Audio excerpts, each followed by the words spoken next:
Hi everyone. I know it's been a while since I did this, but I had a request from a student's grandma that I do another one of these. So I figured while I'm not in school this week, I can do another read aloud. I'm going to start reading Artemis Fowl, The Arctic Incident, by Johan Kulfer. And I'm pretty sure I'm still saying that name wrong. I guess I could have looked it up to see what it was. Anyway, if you remember, well, it's been a while, you can look at the other story or the recording that I did before about the first one if you wanted to re-listen to the first Artemis Fowl, which I found to be kind of interesting. Anyway, so this is Artemis Fowl, The Arctic Incident, the second book in that series. This is Artemis Fowl, A Psychological Assessment from the Teenage Years by Professor J. Argon, Brotherhood of Psychologists, commissioned by the Lower Elements Police. By the age of 13, our subject, Artemis Fowl, was displaying signs of an intellect greater than any human since Wolfgang Amadeus Mozart. Artemis had beaten European chess champion Evan Khashoggi in an online tournament, patented more than 27 inventions, and won the architectural competition to design Dublin's new opera house. He had also written a computer program that diverted millions of dollars from Swiss accounts to his own, forged more than a dozen impressionist paintings that now hang in various galleries worldwide, and cheated the fairy people out of a substantial amount of gold. The question is, why? What drove Artemis to get involved in criminal enterprises? The answer lies with his father. Artemis Fowl Sr. was the head of a criminal empire that stretched from Dublin's docklands to the back streets of Tokyo, but he had had ambitions to establish himself as a legitimate businessman. Artemis Fowl Sr. had bought a cargo ship, stocked it with 250,000 cans of cola, and set course for Murmansk in northern Russia, where he had arranged a business deal that could prove profitable for decades to come. Unfortunately, the Russian mafia decided they did not want an Irish tycoon cutting himself a slice of their market, and sank the Fowl Star in the Bay of Kola. The Bay of Kola. Artemis Fowl I was declared missing, presumed dead. Artemis Jr. was now the head of an empire with limited funds. In order to restore the family fortune, he embarked on a criminal career that would earn him over £15 million in 2 short years. This vast fortune was mainly spent financing rescue expeditions to Russia. Artemis refused to believe that his father was dead, even though every passing day made it seem more likely. Artemis avoided other teenagers and resented being sent to school, preferring to spend his time plotting his next crime. So, even though his involvement with the Goblin Uprising during this year was to be traumatic, terrifying, and dangerous, it was probably the best thing that could have happened to him. At least he spent some time outdoors and got to meet some new people. It's a pity most of them were trying to kill him. Very interesting introduction. Artemis Fowl, The Arctic Incident. At some point, I'm going to be very good at saying that. Prologue. Murmansk, northern Russia, 2 years before. The 2 Russians huddled around a flaming barrel in the futile attempt to ward off the Arctic chill. The Gulf of Kola was not a place you wanted to be after September, especially not Murmansk. In Murmansk, even the polar bears wore scarves. Nowhere was colder, except perhaps Norilsk. These are very difficult words. The men were mafia enforcers and were more used to spending their evenings inside stolen BMWs. The large gangster, Michael Vasikin, checked the fake Rolex beneath the sleeve of his fur coat. This thing could freeze up, he said, checking the diving bezel. What am I going to do with it then? Stop your complaining, said the one called Kamar. It's your fault we're stuck outside in the first place. Vasikin paused. Pardon me? Our orders were simple. Sink the Fowl Star. All you had to do was blow the cargo bay. It was a big enough ship, heaven knows. Blow the cargo bay and down she goes. But no, the great Vasican hits the stern, not even a backup rocket to finish the job. So now we have to search for survivors. She sank, didn't she? Kamar shrugged. So what? She sank slowly. Plenty of time for the passengers to grab onto something. Vasican, the famous sharpshooter. My grandmother could shoot better. Lyubkin, the mafia's man on the docks, approached before the discussion could develop into an all-out brawl. How are things? Asked the bear-like Yakut. Vasican spit over the quay wall. How do you think? Did you find anything? Dead fish and broken crates, said the Yakut, offering both enforcers a steaming mug. Nothing alive. It's been over 8 hours now. I have good men searching all the way down to Green Cape. Kamar drank deeply, then spat in disgust. What is this stuff? Pitch? Lyubkin laughed. Hot cola from the Fowl Star. It's coming ashore by the crate load. Tonight we are truly on the Bay of Cola. Be warned, said Vasican, spilling liquid into the snow. This weather is souring my temper, so no more terrible jokes. It's enough that I have to listen to Kamar. Not for much longer, muttered his partner. One more sweep and we call off the search. Nothing could survive these waters for 8 hours. Vasican held out his empty cup. Don't you have something stronger? I know you always keep a flask hidden somewhere. Lyubkin reached for his hip pocket, but stopped when the walkie-talkie on his belt began to emit static. 3 short bursts. 3 squawks. That's the signal. The signal for what? Lyubkin hurried down the docks, shouting back over his shoulder. 3 squawks on the radio. It means the K9 unit has found someone. The survivor was not Russian. That much was obvious from his clothes. Everything from the Gore-Tex boots to the leather overcoat had obviously been purchased in Western Europe, perhaps even America. They were tailored to fit and made from the highest quality material. Though the man's clothes were relatively intact, his body had not fared so well. His bare His bare hands were mottled with frostbite. One leg had been snapped below the knee, and his face was a horrific mask of burns. The search crew had carried him from a ravine 3 clicks south of the harbor on a makeshift tarpaulin stretcher. The men crowded around their prize, stamping their feet against the cold that invaded their boots. Vasican elbowed his way through the gathering, kneeling for a closer look. He'll lose the leg for sure, he noted. A couple of fingers, too. The face doesn't look too good either. Thank you, Dr. Michael, commented Kamar dryly. Any ID? Vasican conducted a quick thief search, wallet and watch. Nothing. That's odd.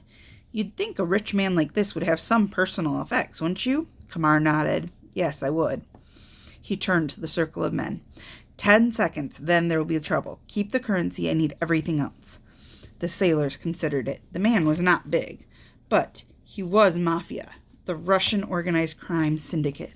A leather wallet sailed over the crowd, skidding into a dip in the tarpaulin. Moments later, it was joined by Cartier chronograph, gold with diamond studding, worth 5 years of an average Russian's wages. Wise decision, said Kamar, scooping up the treasure trove. Well, do we keep him? Kamar pulled a platinum Visa card from the kidskin wallet, checking the name. Oh, we keep him, he replied, activating his cell phone. We keep him and put some blankets over him. The way our luck's going, he'll catch pneumonia, and believe me, we don't want anything to happen to this man. He's our ticket to the big time.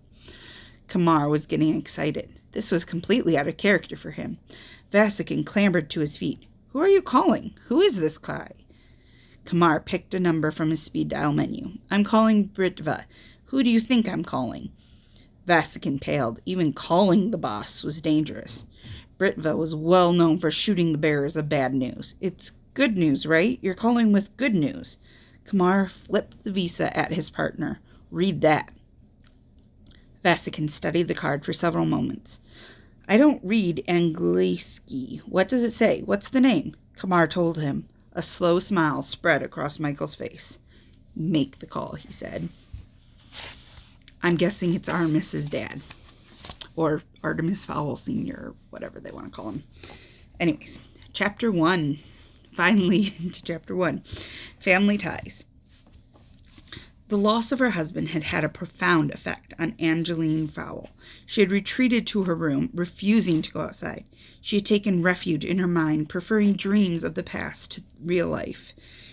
It is doubtful that she would have recovered had not her son, Artemis II, done a deal with the elf, Holly Short, his mother's sanity in return for half the ransom gold he had stolen from the fairy police. His mother safely restored, Artemis Jr. focused his efforts on locating his father, investing large chunks of the family fortune in Russian excursions, local intelligence, and internet search companies. Young Artemis had received a double share of foul guile.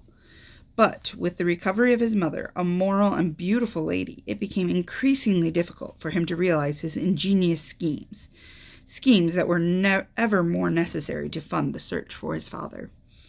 Angeline, distraught over her son's obsession and afraid of the effects of the past year on Artemis's mind, signed her 13-year-old up for treatment with the school counselor. You have to feel sorry for him. The counselor, that is. St. Bartleby's School for Young Gentlemen, County Wicklow, Ireland, present day. Dr. Poe leaned back in his padded armchairs, eyes flicking across the page in front of him. "Now, Master Fowl, let's talk, shall we?" Artemis sighed deeply, smoothing his dark hair back from a wide, pale brow. When would people learn that a mind such as his could not be dissected? He himself had read more psychology textbook than the counselor. He had even contributed an article to the Psychologist Journal under the pseudonym Dr. F. Roy Dean Schlipp. "Certainly, doctor. Let's talk about your chair. Victorian?" Poe rubbed the leather arm fondly. "Yes, quite correct. Something of a family heirloom. My grandfather acquired it at auction in Sotheby's. Apparently it once stood in the palace, the queen's favorite." A taut smile stretched Artemis's lips, perhaps half an inch. "Really, doctor, they don't generally allow fakes in the palace." Poe's grip stretched the worn leather. "Fake, I assure you, Master Fowl. This is completely authentic." Artemis leaned in for a closer examination. "It's clever, I grant you, but look here." Poe's gaze followed the youth's finger. "Those furniture tags. See the crisscross pattern on the head? Machine-tooled. 1920 at the earliest. Your grandfather was duped, but what matter? A chair is a chair, a possession of no importance. Eh, doctor?" Poe scribbled furiously, burying his dismay. "Yes, Artemis, very clever. Just as your file says, playing your little games. Now, shall we get back to you?" Artemis Fowl II straightened the crease in his trousers. "There is a problem here, doctor." "Really? And what might that be?" "The problem is that I know the textbook answers to any question you care to ask." Dr. Poe jotted in his pad for a full minute. "We do have a problem, Artemis, but that's not it," he said eventually. Artemis almost smiled. No doubt the doctor would treat him to another predictable theory. Which disorder would he have today? Multiple personality, perhaps, or maybe he'd be a pathological liar. "The problem is that you don't respect anyone enough to treat them as an equal." Artemis was thrown by the statement. This doctor was smarter than the rest. "Way to go, Artemis's mom." "That's ridiculous. I hold several people in the highest esteem." Poe did not glance up from his notebook. "Really? Who, for example?" Artemis thought for a moment. "Albert Einstein. His theories were usually correct. And Archimedes, the Greek mathematician. What about someone whom you actually know?" Artemis thought hard. No one came to mind. "What, no examples?" Artemis shrugged. "You seem to have all the answers, Dr. Poe. Why don't you tell me?" Poe opened a window on his laptop. "Extraordinary. Every time I read this, my biography, I presume?" "Yes, it explains a lot." "Such as?" asked Artemis, interested in spite of himself. Dr. Poe printed off a page. "Firstly, there's your associate, Butler. A bodyguard, I understand. Hardly a suitable companion for an impressionable boy. Then there's your mother, a wonderful woman in my opinion, but with absolutely no control over your behavior. Finally, there's your father.